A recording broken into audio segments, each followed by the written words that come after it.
வணக்கம். செல்வகுமாரின் அதிகாலை வானிலை ஆய்வறிக்கை.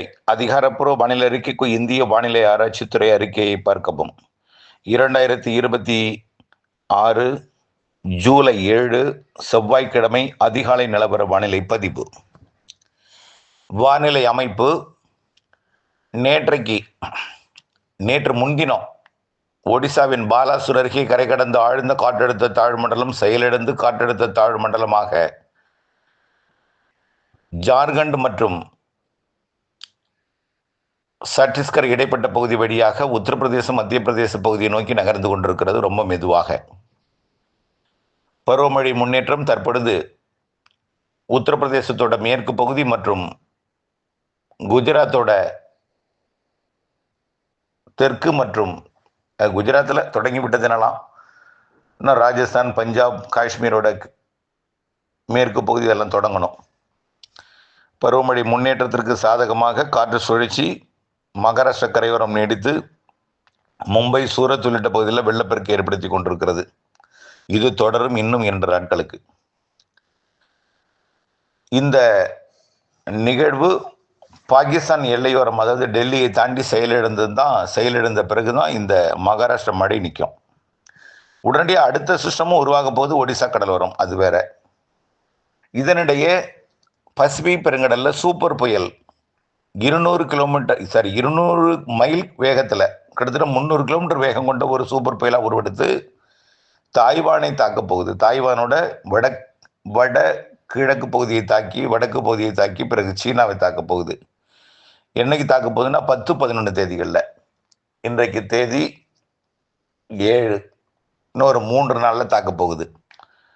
ஆக இன்றைக்கு இருக்கக்கூடிய அதாவது வட இந்திய நிலப்பகுதியில் நீடித்து கொண்டிருக்கூடிய காற்றழுத்த தாழ்மண்டலம் தான் பாலக்காட்டு கணவாயில் கடுமையாக காற்று இருக்கிறது. இது வழக்கமாக உள்ளது தான். எப்பெல்லாம் சிஸ்டம் ஒடிசாவில் உருவாக்கி உள்ளே போகுதோ அப்போல்லாம் இந்த பாலக்காட்டு கணவாயில் காற்று வலுப்பெறும். அங்கே குளிர்விக்கும் அமைப்பு எதனை இருந்தால் மழையை பிடிவித்து காற்றோட வேகத்தை குறைக்கும் ஈரப்பதமான காற்றா வரும். நேற்றைக்கு வறண்ட காற்றா வலுவாக வீசி கொண்டிருக்கிறது பாலக்காட்டு கணவாய், ஆரியங்காய் கணவாய், ஆரல் வயமொழி கணவாய், மைசூர் வழியாகவும். இந்த பாலக்காட்டு கணவாய் காற்று எங்கே அதிகமாக இருக்குன்னு பார்த்தீங்கன்னா உடுமலைப்பேட்டை, பெரியப்பட்டி, குண்டடம், பல்லடம், காங்கேயம், வெள்ளக்கோயில், அப்படியே பார்த்தீங்கன்னா அரவக்குறிச்சி, மணப்பாறை வரைக்கும் கடுமையான காற்றாக இருக்கும். பழனிக்கு வடக்கு பகுதி தொடங்கி நாமக்கல்லோட அந்த பரமத்தி வேலூருக்கு தெற்குப்புறம். இப்போ காற்று எப்படி வருதுன்னா அந்த காற்று டெல்டாவுக்குள்ள வரதில்லை. வடக்கு டெல்டா, மயிலாடுதுறை, திருச்சி வடக்கு, அரியலூர், பெரம்பலூர் வழியாக கடலூர் மாவட்டம் வழியாக வங்கக்கடலில் இறங்கி வட இந்திய நிலப்பகுதியை நோக்கி பயணிக்குது. கொஞ்சம் கொஞ்சமாக இது என்ன ஆகும்னா வட இந்தியாவில் டெல்லியை நோக்கி பயணிக்கும் பொழுது இந்த கடலூர் வர்றது என்ன ஆகும்னா கடலூர் வராது. திடீர்னு சேலம் வழியாக திருவண்ணாமலை போய் அப்படியே திருப்பதி வழியாக வட இந்திய நிலப்பகுதிக்கு போக தொடங்கிடும். டைரக்ஷன் மாறும். இதுதான் ஆடிக்காற்று. எல்லா ஊர்லேயும் ஆடிக்காற்று அடிக்காது. மழை மறைக்கும் இடத்துல காற்றே இருக்காது. கணவாய் பகுதிகள் வழியாக வரக்கூடிய இந்த ஆடிக்காற்று தான் நேற்றைக்கு உடுமலைப்பேட்டை, அதாவது கோயம்புத்தூர், திருப்பூர் மாவட்ட பகுதிகள் மற்றும் கரூர் மாவட்ட பகுதி, திண்டுக்கல் மாவட்ட பகுதி, திருச்சி மாவட்டம், மணப்பாறை உள்ளிட்ட பகுதிகளுக்கெல்லாம் அடித்து திருச்சி மாநகரத்திற்கும் அரியலூர், பெரம்பலூர், அப்படியே கடலூர் மாவட்டம், மயிலாடுதுறை மாவட்டம் வரைக்கும் அந்த காற்று இருந்தது. ஆனால் வலுவான காற்று மணப்பாறைக்கும் பொள்ளாச்சிக்கும் இடைப்பட்ட பகுதியில் அது அதிகமாக இருந்தது. இந்த காற்று இன்னும் 2 நாட்களுக்கு இருக்கும். அதற்கப்புறம் என்ன செய்யும்னா பசிபிக் பெருங்கடல் நிகழ்வு நோக்கி காற்று போகும். அதுக்கப்புறம் செயலிழக்கும். அந்த 10ஆம் தேதி அல்லது 11ஆம் தேதி அந்த பசிபிக் பெருங்கடல் சூப்பர் புயல் செயலிழக்கும் பொழுது வேகமாக டைட்டாக ஓடிட்டு இருக்க காற்றுல திடீர்னு என்ன ஆகும், தரை ஏறும் பொழுது அதுக்கு அதோட சக்தி, அது சுழற்சியோட வேகம் குறையும் பொழுது காற்றோட ஓட்டத்தில் டக்குன்னு ஒரு தேக்கம் ஏற்பட்டு, ஒரு காற்றில் ஒரு முறிவு ஏற்பட்டு, ஒரு தொய்வு ஏற்படும் பொழுது மழை பொழிவுக்கு சாதகம் ஏற்படும். மாலை இரவு இடிமழை பொழிவு 10ஆம் தேதி மாலை இரவு அல்லது 11ஆம் தேதி மாலை இரவு வெப்பச்சலன இடிமழை பொழிவு. 10 அல்லது 11ஆம் தேதி மாலை இரவு வெப்பச்சலன இடிமழை பொழிவு ஆங்காங்கே கொடுக்கும். அதுக்கடுத்தது இன்னொரு சிஸ்டமும் உருவாகிடுது அதே பசிபிக் பெருங்கடலில். அது ஜப்பானை நோக்கி போகும்னு எதிர்பார்க்கப்படுகிறது. இருந்தாலும் அது ஜப்பான் போயிட்டுன்னு இந்த காற்றை இருக்காது. கொஞ்சம் இந்த பசிபிக் பெருங்கடலோட பிலிப்பைன்ஸுக்கு வட கிழக்கு புறம் இருக்கும் வரைக்கும், தைவானுக்கு நேராக கிழக்கு புறம் இருக்கும் வரைக்கும் இந்த காற்று போகும். ஜப்பான் போயிட்டுன்னு அந்த காற்று இந்த காற்று எடுக்காது. அப்படியே இந்த காற்று விடுபட்டுரும். ஆக இதன் காரணமாக வரக்கூடிய 19ஆம் தேதி வரைக்கும் காற்று திசை மாறி இருக்கும். 18ஆம் தேதி வரைக்கும் காற்று திசை மாறி இருக்கும். ஏற்கனவே நம்ம சொன்னோம் ஏற்கனவே நம்ம சொன்னோம். 10 நாள் இடைவெளி கொடுக்கும் அப்படின்னு சொல்லியிருக்கிறோம் ஏற்கனவே. இன்றைக்கு தேதி 7, 8 தேதி வரைக்கும் இந்த பருவமழை லேசாக இருக்கும்னா, நேற்றைக்கு கூட நீலகிரியில் மழை இருந்தது. ஆனால் இன்றிலிருந்து இருக்காது, தீவிரம் இருக்காது. இன்றிலிருந்து எத்தனாம் தேதி வரைக்கும்னா 18ஆம் தேதி வரைக்கும் பருவமழை தீவிரம் இருக்காது. இடையில ஒரு 10, 11 இந்த 2 நாள் மட்டும் வெப்பச்சலன இடிமழை பிடிப்பு தமிழ்நாட்டில் ஆங்காங்கே கிடைக்கும். 10 இல்லாட்டி 11. இந்த மழையை எதிர்நோக்கி இருப்பவர்களுக்கு 10, 11 நம்பலாமா அப்படின்னு நம்ப முடியாது. ஆங்காங்கே ஒதுக்கி தான் பெய்யும், பரவலாக பெய்யாது, ஆனால் பெய்யும். அறவே இல்லாமல் இருக்கக்கூடிய மழை ரேடாரை பார்த்தீங்கன்னா அங்கங்கே பெய்வதை காணலாம். உங்கள் ஊருக்கும் கூட பெய்யலாம், அல்லது உங்கள் ஊரை ஒதுக்கலாம். இப்படித்தான் இருக்கும். வாய்ப்பு அதிகம் உள்ள இடம் பார்த்தீங்கன்னா தென் மாவட்ட மேற்கு தொடர்ச்சி மலை, அது தென் மாவட்டங்கள், டெல்டா மாவட்டங்களோட பகுதிகள். டெல்டா மாவட்டங்களுக்கும் மேற்கு பகுதி உள்பகுதி தான். புதுக்கோட்டை, சிவகங்கை, மதுரை, திண்டுக்கல் மாவட்ட நத்தம் பகுதி, அப்படியே திருச்சி மாவட்ட பகுதி, அப்புறம் அப்படியே ஈரோடு மாவட்ட பகுதி, நாமக்கல், சேலம் மாவட்ட பகுதி, பெரம்பலூர், அரியலூர் மாவட்ட, திருச்சி மாவட்ட பகுதி, அப்படியே கள்ளக்குறிச்சி, திருவண்ணாமலை, விழுப்புரம், கடலூர், இந்த மாவட்டங்களுக்கெல்லாம் ஆங்காங்கே வரக்கூடிய 10 இல்லைன்னா 11ஆம் தேதி மாலை இரவு கொடுக்கும். அதுக்கடுத்து 19ஆம் தேதிக்கு மேலே தான். அதுக்கப்புறம் அடுத்த சிஸ்டம் கேரள கடலோரத்தில் காற்று குவிதலை ஏற்படுத்தும். 19ஆம் தேதியிலேருந்து காற்று குவிதலை ஏற்படுத்தும். ஒடிசாவில் அடுத்த சிஸ்டம் உருவாகும், பருவமழை தீவிரமடையும். ஒன்னே ஒன்று சொல்கிறேன் கேளுங்க. நான் என்னிடம் கைபேசி அழைப்பில் கேட்டவர்கள், இன்னைக்கு கேட்டவர்கள், நாம் எப்போ தொடர்பு ஏற்படுத்தி கொண்டோமோ அன்றிலிருந்து கேட்டவர்களுக்கு ஒவ்வொரு ஆண்டும் ஜூன், ஜூலையில் உங்களுக்கு வானிலை அறிக்கை நான் கொடுத்துருப்பேன். அந்த கேட்கக்கூடிய கேள்விக்கு நான் வானிலையில பதிவும் கொடுத்துருப்பேன். எப்படி கொடுத்துருப்பேன் பார்த்தீங்கன்னா, பருவமழை தொடங்கும் பொழுது கேரளாவில் மழைப்பொழிவு கொடுக்கும். பிறகு பருவமழை முன்னேற்றத்துக்கு போயிடும். முன்னேற்றத்தில் போகும்பொழுது காற்று எங்கே இருக்கும், எந்த இடத்துல கோடு முன்னேறிக்கிட்டு இருக்கோ அந்த இடத்துல இருக்கும். இன்னைக்கு பருவமழையோட அச்சு எங்கே இருக்கும், மத்திய பிரதேசம், உத்தரப்பிரதேசத்தில் இருக்கும், டெல்லியில் இருக்கும் அச்சு. மகாராஷ்டிரா முதல் டெல்லி வரைக்கும் இருக்கும். அதே போல் மேற்கு வங்கம் முதல் இமயமலை வரை இருக்கும், அங்கே தான் இருக்கும். இந்த பருவமழை பாகிஸ்தான் போய் அங்கே இருக்கக்கூடிய அந்த 42, 43, 44 டிகிரி செல்சியஸ் வெப்பத்தை தணிப்பதற்கு, குறைப்பதற்கு அங்கே மழைப்பொழிவை ஏற்படுத்தி பருவமழையை தொடக்கிய பிறகு, அங்கே பாகிஸ்தான் குளிர்ந்த பிறகு, ராஜஸ்தான் குளிர்ந்த பிறகு தான் காற்று இங்கே திரும்பும். புரியுதுங்களா? அது வரைக்கும் பருவமழை எங்கே இருக்கும், முன்னேற்றத்தில் தான் இருக்கும். பருவமழை முன்னேற்றத்தில் இருக்கும். ஆகவே நம்ம உங்கள்கிட்ட சொல்லியிருக்கேன் சார், பருவமழை இப்போ பெய்யாது. பருவமழை தொடக்கத்தில் ஒரு மழை பெய்யும், அதுக்கப்புறம் இடையில சின்ன சின்ன சிஸ்டம் ஏதாவது மழைப்பொழிவை கொடுத்தாலும் வலுவான பருவமழை, அணைகளை நிரப்பும் மழை ஆகஸ்டில் தான் பெய்யும்னு அப்பவே சொல்லியிருப்போம். ஒவ்வொரு ஆண்டும் சொல்லியிருக்கோம் உங்களுக்கு. ஆனால் போன ஆண்டு மட்டும் கொஞ்சம் வித்தியாசமாக சொல்லியிருந்தேன். ஜூன், ஜூலையிலேயே பெய்யும், முன்கூட்டியே பெய்யும்னு அது நீண்ட கால அறிக்கையிலையும் கொடுத்துருந்தோம். இந்த வருஷம் என்ன கொடுத்துருந்தோம், நல்லா நினைவுபடுத்தி பார்க்கணும்.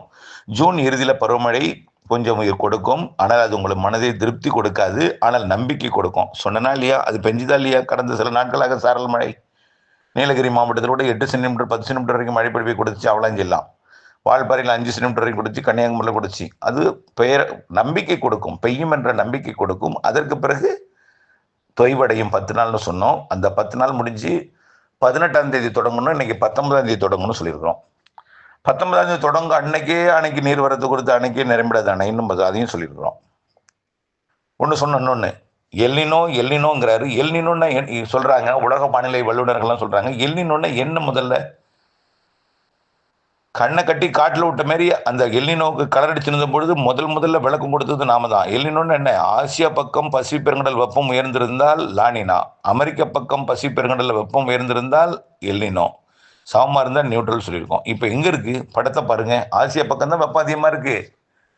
நீரோட்டமும் மத்திய பசிபிக் பெருங்கடல் வரைக்கும் போயிட்டு திரும்ப ஆசிய பக்கம் தான் திரும்பி கொண்டிருக்கிறதுன்னு திரும்ப சொல்றோம். அப்ப என்ன சொன்னோம், பசிபிக் பெருங்கடலில் சூப்பர் புயல் ஒன்று உருவாகும். கடந்த வருடத்தை விட மத்திய பசிபிக் பெருங்கடலில் உருவாகி கடுமையான தாக்கும். கடந்த ஆண்டு வியட்நாம், கம்போடியாவுக்கு முன்னாடி இருக்கக்கூடிய ஹாங்காங்க்கு பெரிய சூப்பர் புயல்லாம் தாக்கியது. இந்த ஆண்டு அதை விட கூடுதல் புயல்கள்லாம் இருக்கிறது என்று சொல்லியிருந்தோம். அதோட தொடக்கம் தான் தற்பொழுது தாய்வானையும் சீனாவையும் தாக்க போகிற சூப்பர் புயல். எவ்வளோ ஒரு வேகம், 300 கிலோமீட்டர், 250க்கு குறையாத வேகத்தில் இருக்கும்.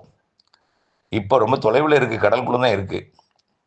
புரியுதுங்களா? பிக்கப் ஆகி வரும். அங்கே எங்கே, தாய்வானுக்கு. நாம் இது அப்பவே சொல்லியிருந்தோம்.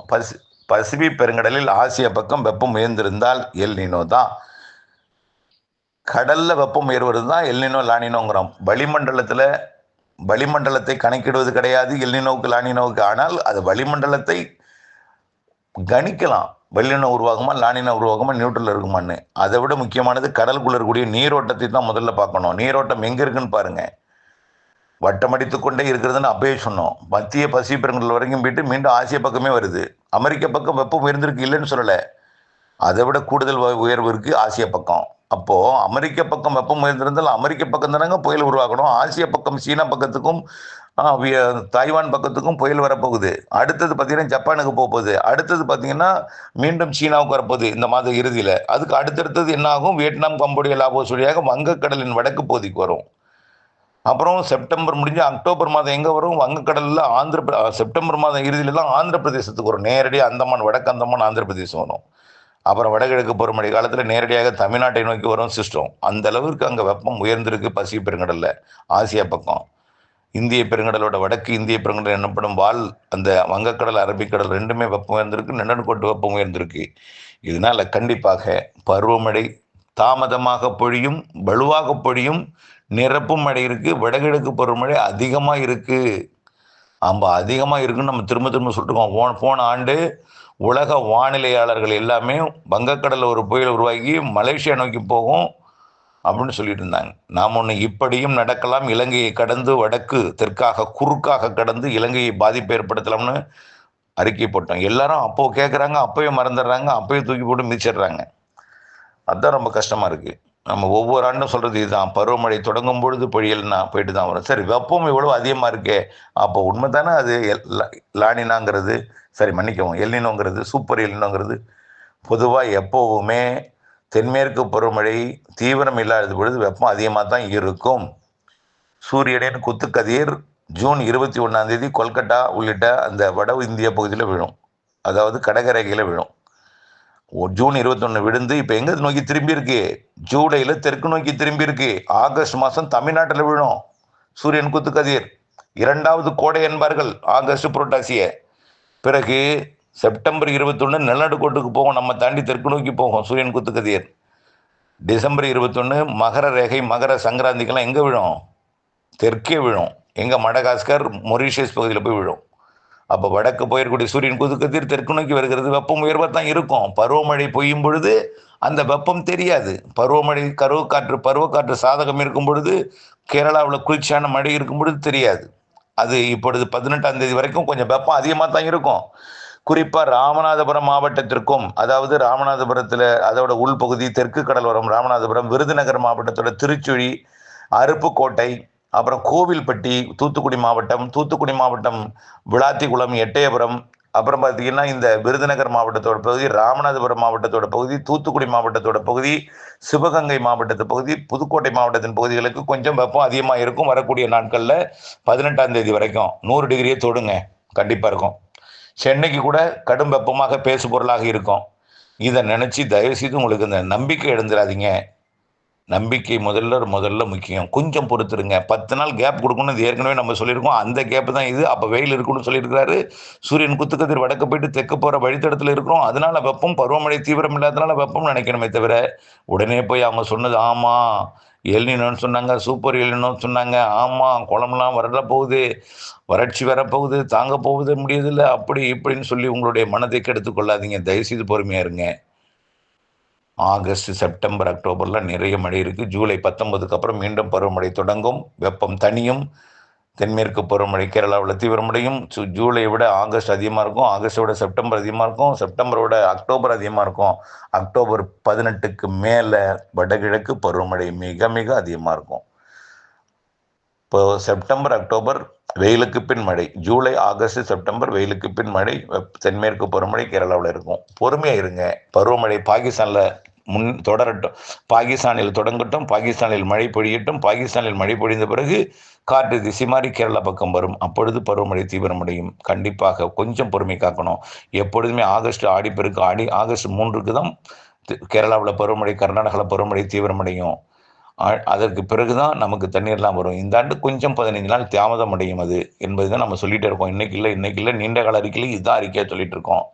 தயவு செய்து வெயிலை கண்டு எல்னினோவோ ஓஹோ செப்டம்பர் அக்டோபர் பயங்கரமாக வாட்டுமோ அப்படின்னு மனதை போட்டு குழப்பிக்காதீங்க. தயவுசெய்து இந்த 18ஆம் தேதி வரைக்கும் பொறுமையாக இருந்துக்கணும். அதை நம்ம ஏற்கனவே சொல்லியிருக்கிறோம். 10 நாள் கேப் விடும்னு ஏற்கனவே நீண்டகால அறிக்கையிலேயே ஜூன் மாதமே சொல்லியிருக்கிறோம். இந்த அறிக்கையிலேயே சொல்லியிருக்கிறோம். இந்த ஜூலை மத்தியில் இடைவெளி விடும். அது நீண்டகால அறிக்கையில் நல்லாவே தெளிவாகவும் சொல்லியிருக்கிறோம். இடைவெளி விட்டு இருக்கும்னு. அந்த இடைவெளி தான் இது. மீண்டும் மழைப்பொழிவு தொடங்கும், தீவிரமடையும். ஆகஸ்ட், செப்டம்பர், அக்டோபர், நவம்பர், டிசம்பர்லாம் அதிகமாக இருக்கும். இணைந்திருங்கள். தயவுசெய்து குழப்பிக்கொள்ள இது நம்பிக்கையுடன் இருங்கள். அப்டேட்ஸ் பார்த்திருப்பது அவசியம். நன்றி.